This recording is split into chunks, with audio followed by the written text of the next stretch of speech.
Assalamu alaikum. My name is Arya and I'm here to discuss the topics of democracy, its merit and demerits. Basically, my topic is about merit and demerits of democracy, but I will give you short explanation of it, that what is democracy or what it means. So, the word democracy consists of two Greek words, where demos meaning people and keratos refer to government. According to Abraham Lincoln, democracy is the government of the people, by the people and for the people.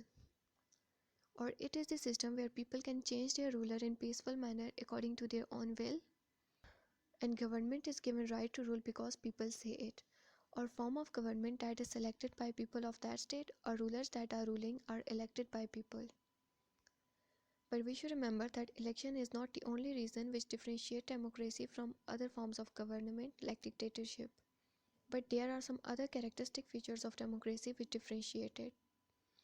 Among them, government is on the will of people, one person, one vote, one value, equality and no religion discrimination. यानी democratic country के अंदर election के through government बनती है। Election में हर citizen अपनी मर्ज़ी के अकॉर्डिंग किसी एक पॉलिटिकल पार्टी के लिए वोट कास्ट करता है। एंड पे जो हमारे पास रिजल्ट्स आते हैं तो उनमें सक्सेसफुल पार्टी वही होती है या गवर्नमेंट बनाने वाली पार्टी वही होती है जिसको ज़्यादा वोट गेन होते हैं। तो हर सिटीज़न ने अपनी विल के अकॉर्डिंग वोट कास्ट किया होता है, तो एंड पे जो गवर्नमेंट बनती है वो ओवरऑल लोगों की विल को रिप्रेजेंट करती है। सेकेंडली, डेमोक्रेटिक कंट्री के अंदर गवर्नमेंट को बनाने वाले उसी स्टेट के सिटीजन्स होते हैं, वही लोग होते हैं। जिनकी गवर्नमेंट बनती है या जो गवर्नमेंट बनाने वाली पार्टी होती है वो भी उसी स्टेट के सिटीजन्स होते हैं, और जिनके लिए वो काम करते हैं या गवर्नमेंट जिनके लिए काम करती है वो भी उसी स्टेट के लोग होते हैं। तो ओवरऑल जो इम्पोर्टेंस है वो लोगों को दी जाती है। सेकेंडली, डेमोक्रेटिक कंट्री के अंदर इक्वलिटी होती है। गवर्नमेंट बाउंड होती है कि वो सब सिटीजन्स को इक्वली ट्रीट करे और उनको उनके राइट्स और फ्रीडम दे। किसी किस्म की रिलीजन डिस्क्रिमिनेशन या किसी और बेस पे लोगों को निगलेक्ट नहीं करती। गवर्नमेंट के लिए किसी का रिलीजन या किसी की पोजीशन या उसका बैकग्राउंड मैटर नहीं करता, बल्कि सिर्फ एक चीज़ मैटर करती है कि अगर वो स्टेट का सिटीज़न है तो वो बाउंड है या उसकी ड्यूटी है कि वो उसको उसके राइट्स दे और वो सब प्रिविलेजेस दे जो वो डिज़र्व करते हैं being a citizen of this same state. इसी तरह अगर हम नॉन डेमोक्रेटिक कंट्रीज़ को देखें तो उनमें अक्सर कंट्रीज़ ऐसे हैं जहाँ पे वुमेंस को राइट टू वोट नहीं है। इसी तरह बहुत से और राइट्स नहीं हैं। तो सिर्फ इलेक्शन की बेस पे ही हम किसी कंट्री को डेमोक्रेटिक कंट्री नहीं करते, बल्कि इक्वलिटी की बेस पे भी डेमोक्रेटिक और नॉन डेमोक्रेटिक कंट्रीज़ के अंदर डिफरेंसेस आते हैं। अगर हम पाकिस्तान को देखें तो यहाँ पे सब सिटीज़न को इक्वलिटी है, उनको राइट्स हैं, उनके प्रिविलेजेस हैं, इक्वली उनको ट्रीट किया जा रहा है। एन इम्पॉर्टेंट थिंग इज़ कि इलेक्शन के थ्रू गवर्नमेंट डिसाइड होती है और लोगों के थ्रू गवर्नमेंट बनती है। So this is democratic country. Then है merits and demerits of democracy. Demerits में सबसे पहले expensive form of government. Democratic country के अंदर जो हमारे पास गवर्नमेंट बनती है वो बहुत एक्सपेंसिव वे से बनती है। अगर हम पाकिस्तान की एग्जांपल लें तो इलेक्शन से पहले बहुत सी कैंपेन्स चलाई जाती हैं, इसी तरह बहुत से जलसे वगैरह किए जाते हैं, तो इन सब पे बहुत ज़्यादा रकम खर्च होती है, तो ये बहुत एक्सपेंसिव है। इसी तरह national assembly, parliament and senate, तो इन सब पे भी ह्यूज अमाउंट खर्च होती है। सो ओवरऑल जो गवर्नमेंट है डेमोक्रेसी के अंदर या डेमोक्रेटिक कंट्री के अंदर तो बहुत एक्सपेंसिव है, तो ये चीज़ डिसएडवांटेज है या डीमेरिट है। Second is unstable government. Democratic country के अंदर जो गवर्नमेंट बनती है बहुत अनस्टेबल होती है। अगर हम पाकिस्तान की अगेन एग्जांपल लें तो गवर्नमेंट 5 ईयर के लिए आती है। इस टेन्योर के दौरान वो कंट्री के लिए काम करती है, लेकिन आफ्टर 5 ईयर के बाद उन्हें जाना होता है, अपनी पोजीशन छोड़नी होती है और दोबारा से इलेक्शन होते हैं।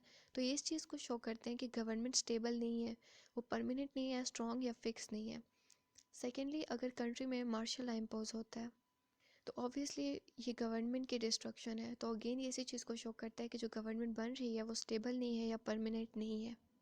इसी तरह डेमोक्रेटिक कंट्री के अंदर इम्पॉर्टेंट लोग हैं या लोगों के लिए काम करना है।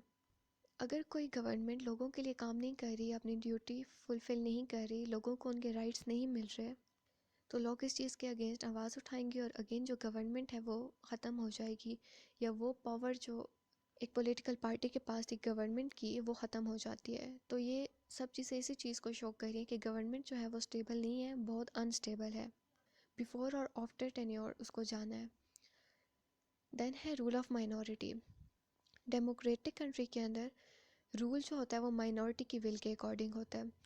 फॉर एग्ज़ाम्पल, अगर किसी पॉलिटिकल पार्टी ने 30% वोट गेन किए हैं और अपनी जो गवर्नमेंट है वो बनाई है। तो 30% is minority why remaining 70% is majority. तो जो गवर्नमेंट बनी है वो माइनॉरिटी की विल के अकॉर्डिंग बनी है, जबकि 70% मेजॉरिटी हमारे पास निगलेक्ट हुई है या उनकी जो विल थी वो इग्नोर हुई है। तो ये चीज़ भी डीमेरिट में आती है। देन है पॉलिटिक्स बिकम प्रोफेशन। ये कॉमन है कि कोई भी जो पॉलिटिकल पार्टी है या पॉलिटिशियंस हैं वो गवर्नमेंट में आते हैं तो उनको इतनी पावर दी जाती है, इतने प्रिविलेजेस दिए जाते हैं कि वो अपनी ड्यूटीज़ भूल जाते हैं। वो स्टेट के लिए काम करने के बजाय इसको एज अ कैरियर या एज अ प्रोफेशन लेके चलते हैं। देन है it is difficult to prevent corruption. जब एक पॉलिटिकल पार्टी रूल करने के लिए आती है या गवर्नमेंट बनाती है तो वो करप्शन स्टार्ट कर देती है। अगर फॉर एग्जांपल कोई पार्टी 5 ईयर के लिए आई है तो उन 5 ईयर के दौरान वो करप्शन करती रहेगी और उसके ऊपर कोई चेक एंड बैलेंस नहीं है, तो वो करप्शन करती रहेगी। और जब वो 5 ईयर के बाद जाएगी तो हमारी जो स्टेट होगी उसके पिलर बहुत वीक हो चुके होंगे, हमारी कंट्री की कंडीशन बहुत मिजरेबल होगी। लेकिन जब तक वो पार्टी पावर में होगी तो उसके ऊपर कोई कंट्रोल नहीं होगा या उसकी जो करप्शन है उसको प्रिवेंट नहीं कर सकता कोई। तो ये चीज़ भी डीमेरिट में आती है, जिससे कंट्री को या स्टेट को बहुत ज़्यादा नुकसान होता है। Last one is economic inequalities. Democratic country के अंदर जो वेल्दी क्लास होती है उसके पास पॉलिटिकल पावर होती है, और यूजली अगर देखा जाए तो पॉलिटिकल पार्टी भी वही लोग बनाते हैं जो वेल्दी होते हैं। लोअर क्लास के लोग ये काम नहीं कर सकते क्योंकि इसके लिए बहुत ज़्यादा अमाउंट चाहिए होती है। तो वेल्दी क्लास की बस की बात है कि वो पॉलिटिकल पार्टी बनाए या उसके पास पॉलिटिकल पावर्स हों। And also they legislate according to their own needs. तो जो इकोनॉमिक बेनिफिट्स हैं या इकोनॉमिक पावर है वो लोअर क्लास के लिए नहीं होती बल्कि सिर्फ वेल्दी क्लास के लिए ही रह जाती है। Then merits of democracy. सबसे पहले है welfare of all. Democratic country के अंदर सबके वेलफेयर के लिए काम किया जाता है। जो गवर्नमेंट आती है वो सबको इक्वली ट्रीट करती है, तो ये चीज़ एडवांटेज में आती है। Second one is no discrimination. Democratic country के अंदर किसी किस्म की रिलीजन या किसी और बेस पे डिस्क्रिमिनेट नहीं किया जाता लोगों को, बल्कि इक्वली उनको उनके राइट्स एंड प्रिविलेजेस दिए जाते हैं। So again this is plus point. Then है accountable and responsible government. Democratic country के अंदर जो गवर्नमेंट आती है वो रिस्पॉन्सिबल होती है सिटीजन्स के वेलफेयर के लिए।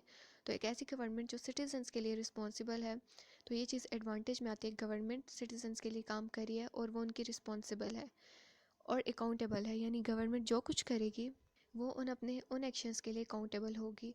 सो again this is plus point और एडवांटेज। देन है less possibility of revolution. Democratic country के अंदर सबकी बात सुनी जाती है, तो रेवोल्यूशन या चेंजेस के चांसेस बहुत कम होते हैं। Enhance dignity of citizens. Citizens अपनी मर्ज़ी के अकॉर्डिंग लाइफ गुजार रहे होते हैं, उनको उनके तमाम राइट्स दिए जा रहे होते हैं, उनको इक्वली ट्रीट किया जा रहा होता है। तो ओवरऑल जो उनकी पोजीशन, डिग्निटी या रिस्पेक्ट या पोजीशन है वो बहुत ज़्यादा स्ट्रॉन्ग हो जाती है। और डेमोक्रेटिक कंट्री या डेमोक्रेसी इंसानों को या लोगों को एक ऐसा प्लेटफॉर्म देती है जहाँ पे वो अपने राइट्स के लिए आवाज़ उठा सकते हैं। यानी ऐसे सिटीजन्स जिनको लगता है कि उनको उनके राइट्स नहीं मिल रहे, तो वो उसके लिए आवाज़ उठा सकते हैं थ्रू मीडिया और थ्रू एनी सोर्स। उनको ये भी राइट होता है कि वो अपने राइट ना मिलने पर भी आवाज़ उठा सके। So this is the merit of democracy. Then है करेक्शन ऑफ डिफेक्ट्स। सिटीजन्स को भी यानी स्टेट के लोगों को भी और रूलिंग पार्टी या गवर्नमेंट को भी अपने डिफेक्ट ठीक करने के लिए बहुत से मौके मिलते हैं। यानी एक पॉलिटिकल पार्टी जो पावर में आती है और गवर्नमेंट बनाती है, अगर उसने कुछ काम सही नहीं किए तो नेक्स्ट टाइम जब वो पावर में आएगी या गवर्नमेंट बनाएगी तो वो अपने उन डिफेक्ट्स को सही करेगी। इसी तरह सिटीजन्स को जब कोई राइट नहीं मिलेगा तो वो गवर्नमेंट को उसके पाथ पे रखेंगे और अपने राइट की डिमांड करेंगे। और in short democracy corrects its on defects. Then last one is obeying laws and promote patriotism. Democratic country के अंदर लॉ सुप्रीम होता है, तो जस्टिस और पनिश जो होता है वो लॉज के अकॉर्डिंग मिलता है और लॉज लोगों के ही अकॉर्डिंग बने होते हैं। तो ऑब्वियसली ऐसा स्टेट या ऐसा कंट्री जहाँ पे लोगों को उनके राइट्स दिए जा रहे हैं, उनको फ्रीडम हो और लॉज के अकॉर्डिंग उनको जज किया जा रहा हो, या उन जो जस्टिस और पनिशमेंट है वो दोनों लॉज के अकॉर्डिंग हो, तो जो सिटीज़न होंगे स्टेट के उनकी पैट्रियोटिक फीलिंग अपने कंट्री के लिए बहुत ज़्यादा बढ़ जाएंगी।